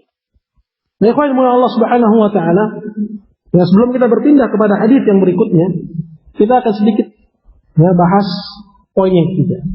Apa ini maksud dengan poin yang ketiga ini? Poin yang ketiga disebut oleh Nabi sallallahu alaihi wasallam, qala wada'a bid'wal jahiliyah. Ya, menyeru dengan panggilan-panggilan jahiliyah. Maksudnya yaitu ketika ditimpa musibah. Sama, karena dua poin sebelumnya itu juga kaitannya dengan ketika ditimpa musibah. Seorang menampar pipi ketika ditimpa musibah, seorang merobek kerah ketika ditimpa musibah. Begitu pula poin yang ketiga, kata Asyik. Ya, memanggil dengan panggilan jahiliyah ketika ditimpa musibah. Seperti apa memanggil dengan panggilan jahiliyah ketika ditimpa musibah? Modar gue. Itu panggilan jahiliyah. Itu doa. Doa modar itu aslinya bahasa Arab. Gitu ya? Kayaknya gitu sih kalau menurut Anda. Ya, karena ada mirip-miripnya dengan kalimat muhdar. Ya, muhdar itu biasa disebutkan dalam bab jinayat. Ya, berkenaan dengan orang yang dia itu melakukan kekufuran. Kemudian yustatab, diminta darinya untuk taubat. Kalau dia bertaubat maka dilepas. Kalau tidak bertaubat maka damuhu muhdar. Darahnya apa? Ditumpahkan, muhdar. Orang kita bilang apa? Darahnya muhdar. Itu bahasa apa? Bahasa Arab itu. Ya, jadi banyak bahasa kita yang serapan dari bahasa Arab. Nah itu. Nah, seperti ucapan modar gue, gitu ya. Modar saya, celaka saya, ya, bangkrut saya, itu bisa jadi berupa doa. Maka yang wajib bagi seorang ketika dia terima musibah, jangan dia menyuruh dengan seruan-seruan apa? Jahiliyah. Jangan dia menyuruh dengan seruan-seruan jahiliyah. Tapi dia tahan lisan. Apa yang harus dia ucapkan? Kalau dia termasuk ke dalam golongan orang yang berada di derajat yang keempat, apa derajat yang keempat? Asy-syakirin. Orang-orang yang bersyukur. Maka dia akan mengucapkan apa? Alhamdulillah. Bisa ketika ditimpa kerugian dia bilang alhamdulillah. Walaupun air mata berlinang. Ketika ditimpa musibah ada anggota keluarganya yang meninggal dia ucapkan alhamdulillah. Musibah. Tapi dengannya yaqtanim, dia mengambil kesempatan untuk apa? Meraih derajat yang tinggi di sisi Allah Rabbnya Subhanahu wa ta'ala. Apalagi kalau kita mengingat bahwa itu adalah pilihan Allah buat dia. Maka dia akan menjadi orang yang ridha. Ridha kalau Allah pilihkan untuknya apa ya? Allah Azza wa Jalla pilihkan. Apakah dipilihkan untuknya kenikmatan? Ataukah yang dipilihkan untuknya adalah musibah dan bencana? Karena apakah kenikmatan atau bencana? Dia ingat bahwa yang memilihkannya adalah siapa? Rabb-nya untuk dia. Maka dia ridha. Tapi ini jelas tidak mungkin kecuali oleh orang-orang yang sudah terbangun tauhidnya. Dia sudah mengerti dan lebih mengenali Rabb-nya Subhanahu wa ta'ala dengan nama-nama dan sifat-sifatnya, dengan nama-namanya yang indah dan sifat-sifatnya. Tadi mulai Allah Subhanahu wa ta'ala. Nah ini. Jadi wada'a bid'wal jahiliyah dan dia menyeru dengan seruan jahiliyah. Itu apa? Ketika itu musibah. Contohnya seperti tadi. Dan termasuk juga kata Syekh Shalih Al-Fauzan dalam syarahnya terhadap kitab Tauhid, termasuk ke dalam bentuk menyeru dengan seruan jahiliyah adalah mengajak kepada fanatisme golongan dan kelompok. Ini hal yang sangat bertentangan dengan dakwah salafiyah yang hak, dengan ruh dari dakwah salafiyah. Tidak ada yang maksum kecuali siapa? Nabi kita Muhammad sallallahu alaihi wasallam. Wal haq, dimanapun itu berada kita mengambilnya. Ya, kita mengambilnya.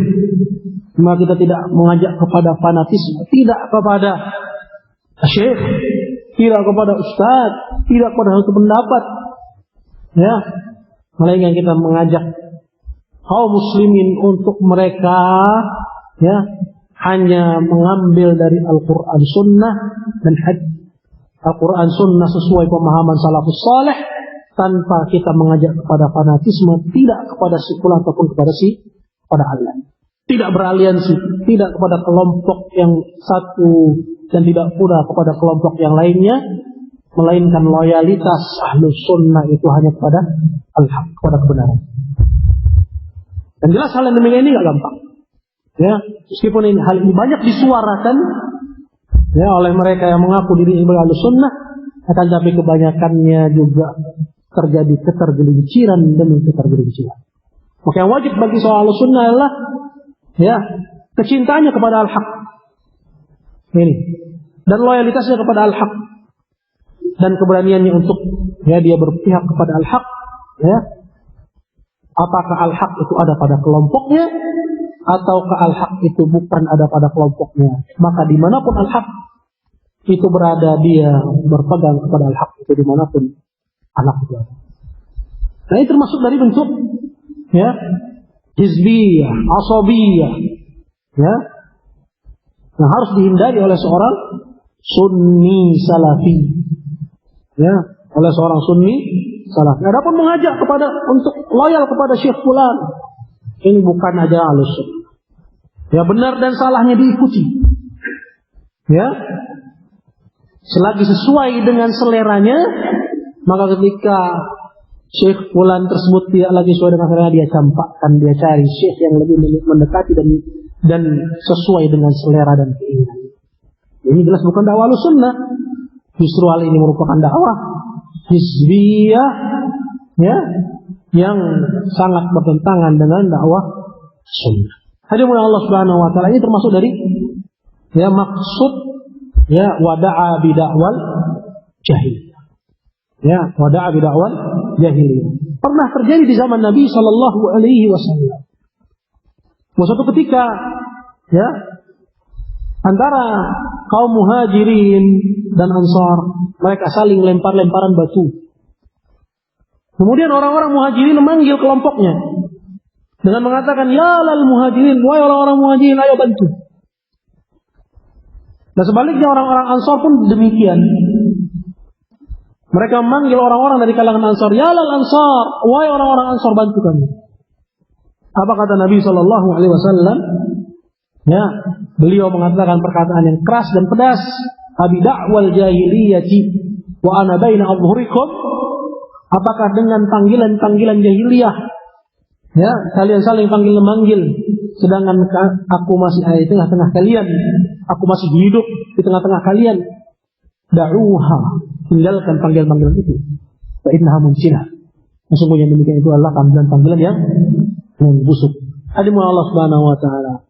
Yang ini termasuk dari pembahasan ya wada'a bidakwal jahiliyah. Selanjutnya Ustaz Mubarak baru sampai Cawang. Sambil menunggu beliau kita lanjutkan. Qala wa an Anas, dan diriwayatkan oleh Anas, yaitu Anas bin Malik. Ini seorang sahabat yang jalil ikhwan Allah, dan dia sahiban Nabi sallallahu alaihi wasallam, menemani Nabi sallallahu alaihi wasallam hampir lebih dari 10 tahun. Ya. Melayani Rasulullah sallallahu alaihi wasallam. Dan Anas mengatakan, selama aku melayani Rasulullah, aku tidak pernah mendengar Nabi mengatakan, kenapa kamu lakukan ini dan kenapa kamu tidak lakukan. Ini diantara bentuk dari tingginya akhlak Rasulullah sallallahu alaihi wasallam. Dan diantara doa Nabi sallallahu alaihi wasallam pada Anas, bahwa Nabi pernah mendoakan Anas. Nabi mendoakan 3 hal. Yang pertama, Allahumma akfir waladah, ya wa akfir malah, ya wa atil umrah.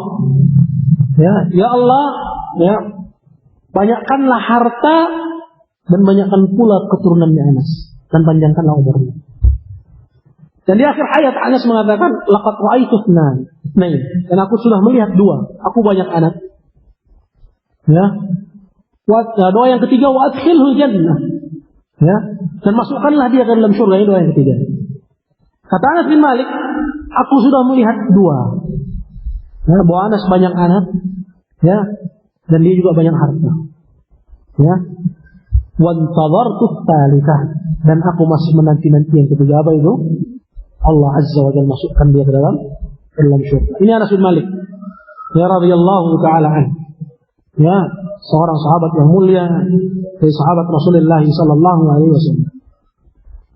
Anas mengisahkan qala anna Rasulullah sallallahu alaihi wasallam qala, wa Rasulullah sallallahu alaihi wasallam bersabda, "Idza arada Allah bi 'abdil khaira," kalau Allah menghendaki kebaikan bagi hambanya, ajjala lahu bil 'uqubati fid dunya, maka Allah akan segerakan untuk dia hukuman di dunia.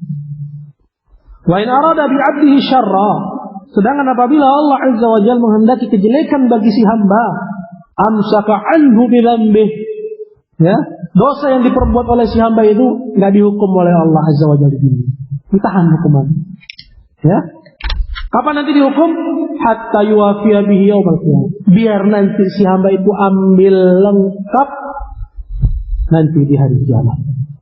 Hadirin Allah. Hadis ini diriwayatkan oleh Imam Muslim. Dan ini merupakan hadis yang azim. Jadi di antara makna dan faedahnya bahwa hadis ini akan membantu kita untuk apa? Untuk kita ridha dan bersyukur. Ya, untuk kita sabar, ridha dan bersyukur ketika kita ditimpakan oleh Allah Azza wa Jalla al-musibah. Kenapa? Karena ternyata fiqhul masaib, fikih musibah itu penting. Ya, dan kita bersyukur Allah Azza wa Jalla sampaikan ilmu ini kepada kita. Ya, di saat banyak sekali manusia yang tidak tahu akan ilmu yang satu. Apa itu? Apa yang disabdakan Nabi di sini? Kata Rasulullah, "Idza arada Allah bi'amdil khair." Kalau Allah kehendaki kebaikan, subhanallah. Apa tanda kalau Allah kehendaki kebaikan pada si hamba? Ajjalalahu bil uqubati fid dunya. Allah segerakan hukuman buat di dunia. Seorang yang dia ditimpa musibah dan dia menyadari setelah dia mengetahui hadis Nabi sallallahu alaihi wasallam ini, maka musibah yang menimpanya itu akan terasa apa? Akan terasa ringan. Ya, akan hayyin begini. Meskipun mungkin dia sedih. Ya, tapi dia jadikan itu sebagai perhitungan. Semoga ini ya sebagai sebab digugurkannya apa? Dosa-dosa. Ya, semoga ini menjadi sebab digugurkannya dosa-dosa. Ya.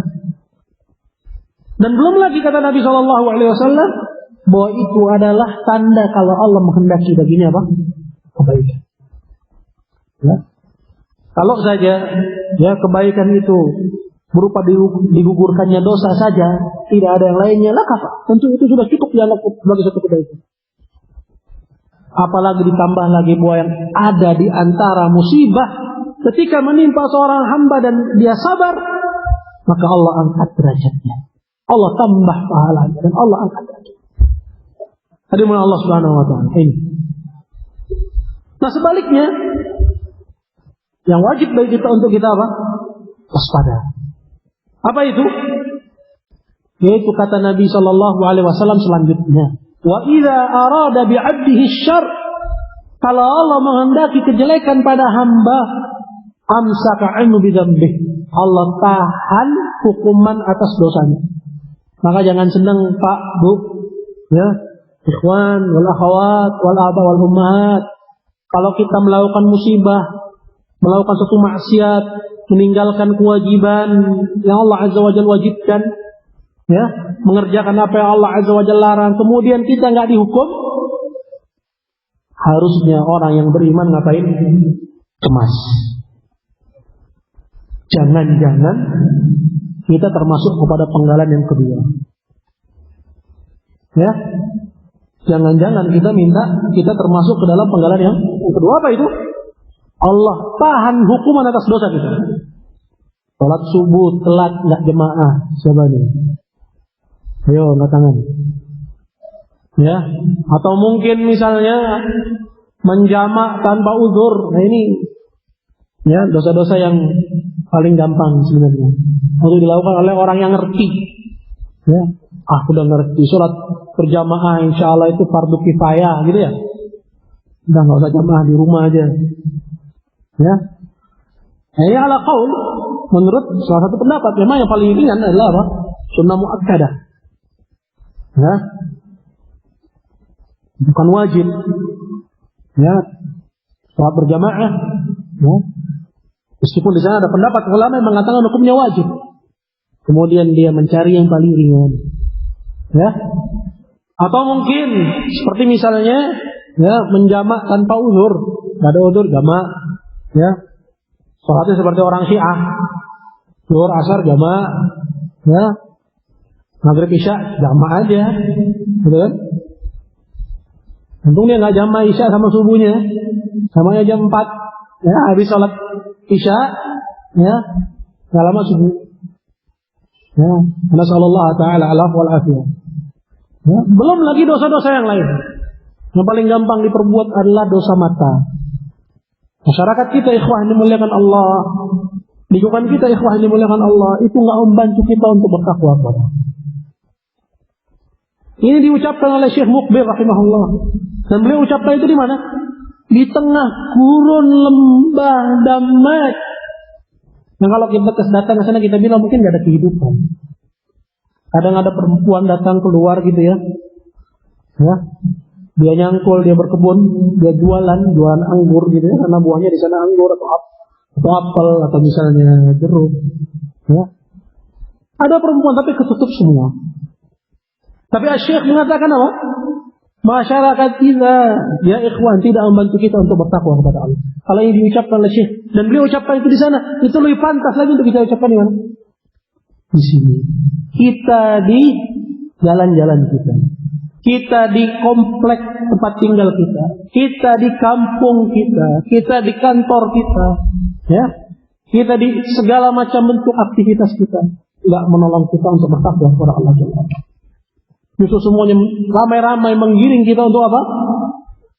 Untuk durhaka kepada Allah Subhanahu wa taala. Kalau kita tidak kuatkan iman ini, ya diantaranya dengan ta'lim, dengan mengaji, tentu kita termasuk orang yang tidak ditolong oleh Allah.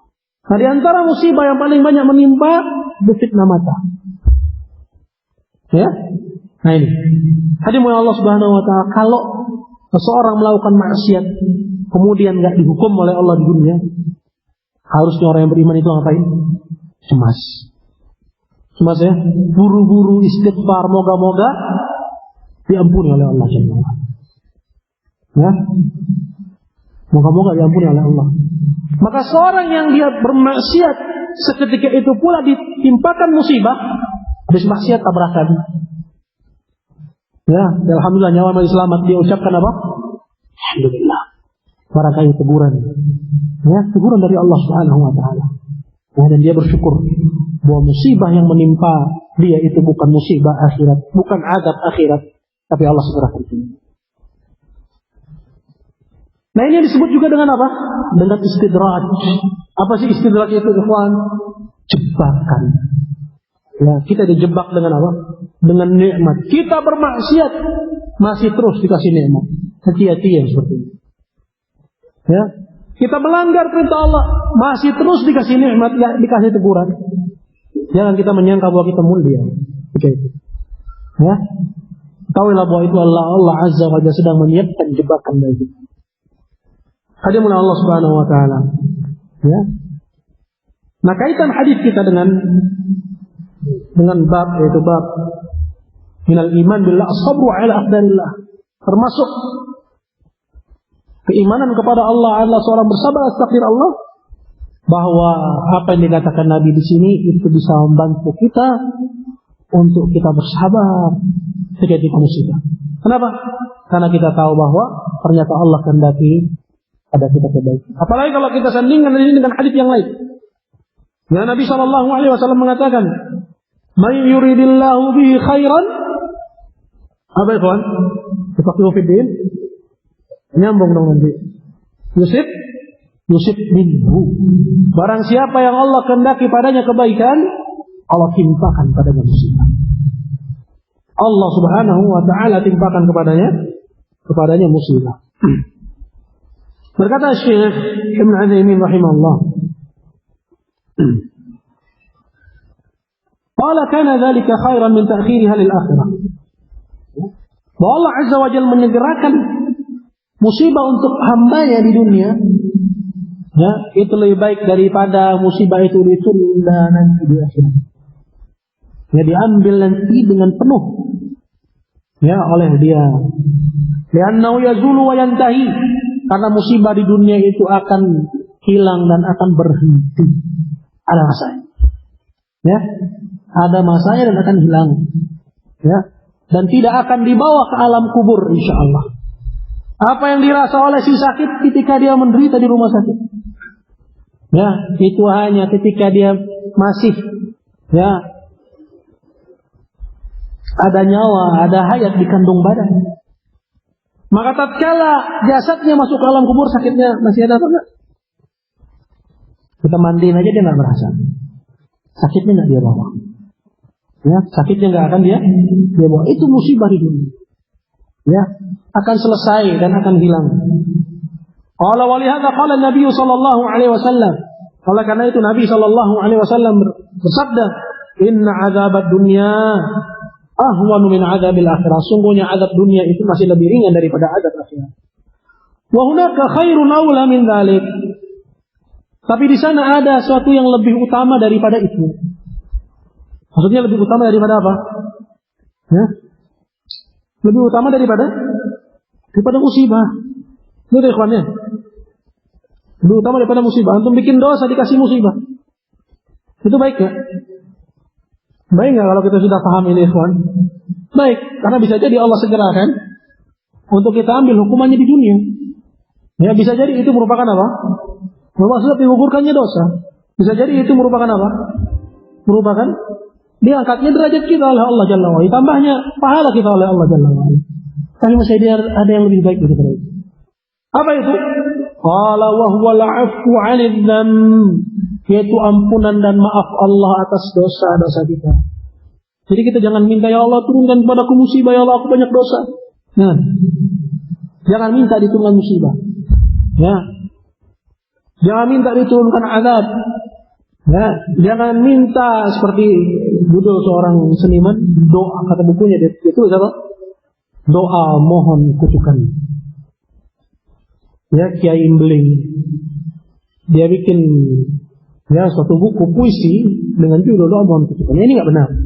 Bil makna ghalat, secara makna salah. Ya, karena dia tidak boleh. Ya, kecuali kita minta kepada Allah Azza wa Jalla al-afu. Kita mohon maaf, kita mohon ampun dari Allah Jalla wa ala, mohon keselamatan dunia kita ada. Nah ini. Qala wa hadha 'ala.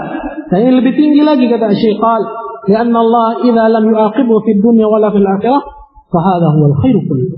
Karena apabila Allah tidak menghukum si hamba, tidak di dunia dihukum, tidak juga di akhirat dihukum, fala khairu kullu, dan inilah kebaikan seluruhnya.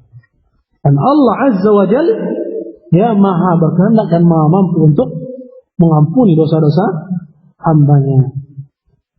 Qala walakin Rasul sallallahu alaihi wasallam ja'ala ta'jil al-uqubati khairan bi'tibari anna ta'akhkhur al-uqubah ila al-akhirah asyad. Tapi Nabi di sini menjadikan, ya, disegerakannya hukuman itu lebih baik.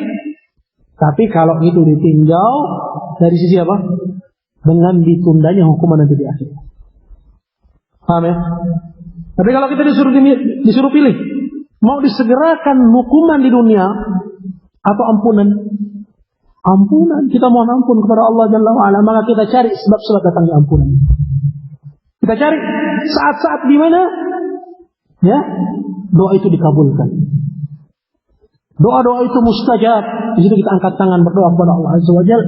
Yang paling penting untuk kita minta adalah ampunan dari Allah Subhanahu wa ta'ala.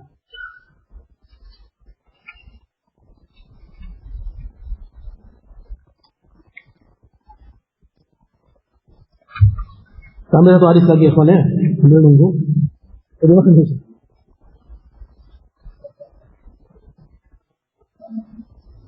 Hah? Habisnya satu bab ya. Satu bab berarti pertemuan berikutnya langsung masuk bab baru. Karena kita udah lama ini di bab minal iman billah sabru Allah akbarillah. Ada sering sekali diselingi dengan daurah sehingga pelajaran kita nggak maju. Qadarallahu ma syaa Allah. Baik, satu hadis lagi ya kawan. Qala wa qala Nabi sallallahu alaihi wasallam, berkata Nabi sallallahu alaihi wasallam,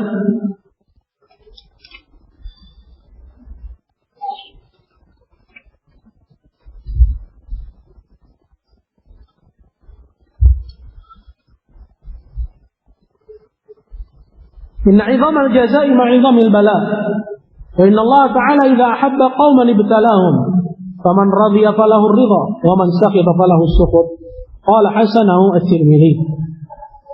Hadis ini ikhwah Allah di antara sekian banyak hadis yang yahutsuna, memotivasi kita untuk kita apa?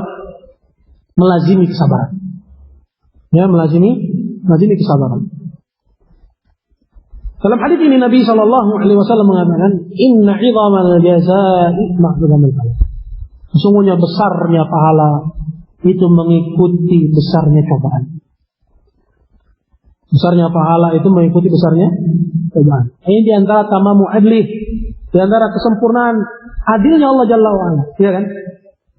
Masa orang yang ditimpa musibah ringan pahalanya disamakan dengan orang yang ditimpa dengan musibah yang berat, dan dua-duanya sama.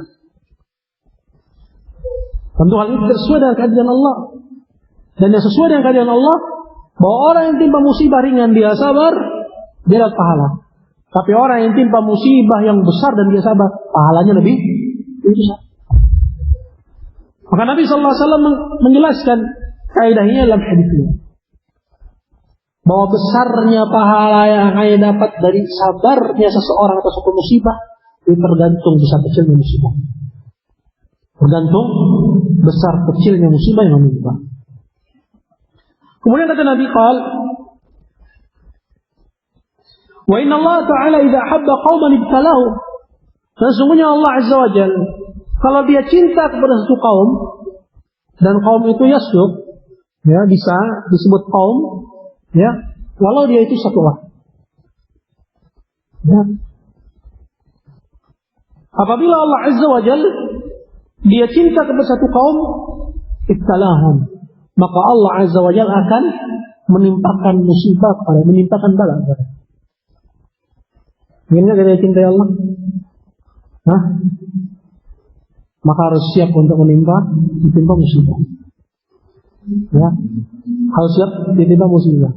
Takut ya? Takut wajar.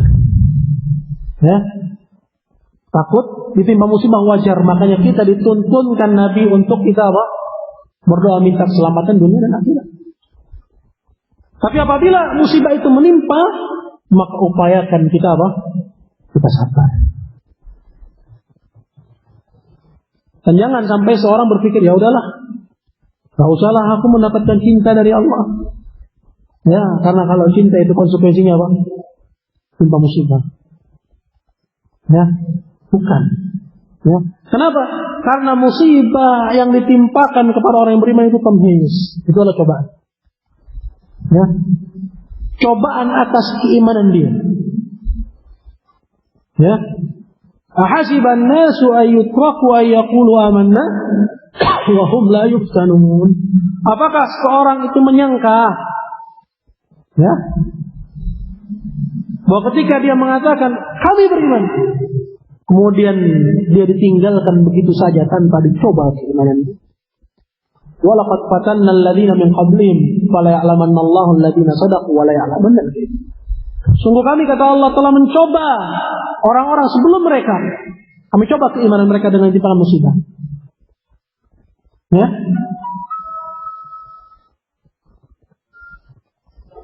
Fala ya'lamanna Allahu alladziina shadaqu wa la ya'lamanna al-kadhibin. agar kami tahu siapa dari mereka yang benar perkataannya. Kami beriman dari orang yang perkataan dan pernyataannya itu hanya dusta belaka. Jadi ikhwan Allah Subhanahu wa taala, maka hendaknya seorang memperhatikan kepada keadaan dirinya. Karena terkadang coba itu bisa datang dari keluarganya, coba itu terkadang bisa datang dari temannya, ya. Maka hendaknya dia melazimi sifat as-sabar. Melazimi sifat as-sabar. Dan ini merupakan tanda kecintaan Allah Azza wa Jalla kepada si hamba. Kalau Allah timpakan ibtila, apa itu ibtila? Imtihan, ya, cobaan. Nah, seseorang ketika ditimpa musibah, ya, secara umum terbagi menjadi dua. Kata Nabi selanjutnya, qala faman radhiya falahu ridha. Barang siapa yang ridha, ya, termasuk di sini derajat sabar juga, gitu loh. Jadi bukan maksudnya barang siapa yang ridha, kalau sabar nggak termasuk, enggak. Ya, maksudnya sabar juga termasuk di sini. Barang siapa yang ridha, falahu ridha, maka dia akan mendapatkan keridhaan dari Allah. Dia mendapatkan keridhaan dari Allah. Wa man sakhita falahu sukhut, dan barang siapa yang mendongkol, maka dia akan mendapat kedongkolan dari Allah. Dia akan mendapatkan kemurkaan dari Allah Subhanahu wa taala. Musibah itu ada titik. Hendaknya seorang melazimi apa? As-sabar. Dan hadis ini ikhwan fillah Allah anjuran kita untuk sabar. Dan bahwasanya ada sabar, tidak adanya kesabaran wajib pada diri seorang, itu akan mengundang apa? Kemurkaan Allah. Bahwa seorang yang tidak sabar ketika ditimpa musibah, dia mendongkol, apakah dengan lisan, apakah dengan anggota badannya, ataukah dia mendongkol dengan hatinya, ya, maka dia akan mendapatkan as-sukhut, dia akan mendapatkan kemurkaan dari Allah. Dan barang siapa yang mendapatkan kemurkaan dari Allah, dia akan mendapatkan kerugian yang besar. Hadirin mulia Allah, ini hadis merupakan hadis yang terakhir dari bab kita. Insyaallah nuwasil, kita lanjutkan kajian kita pada pertemuan yang akan datang. Ya, kita cukupkan kali ini sampai di sini. Subhanakallahumma wa bihamdika asyhadu an la ilaha illa anta astaghfiruka wa atubu ilaik. Saya mohon maaf atas segala kurangan dan kesalahan. Assalamualaikum warahmatullahi wabarakatuh.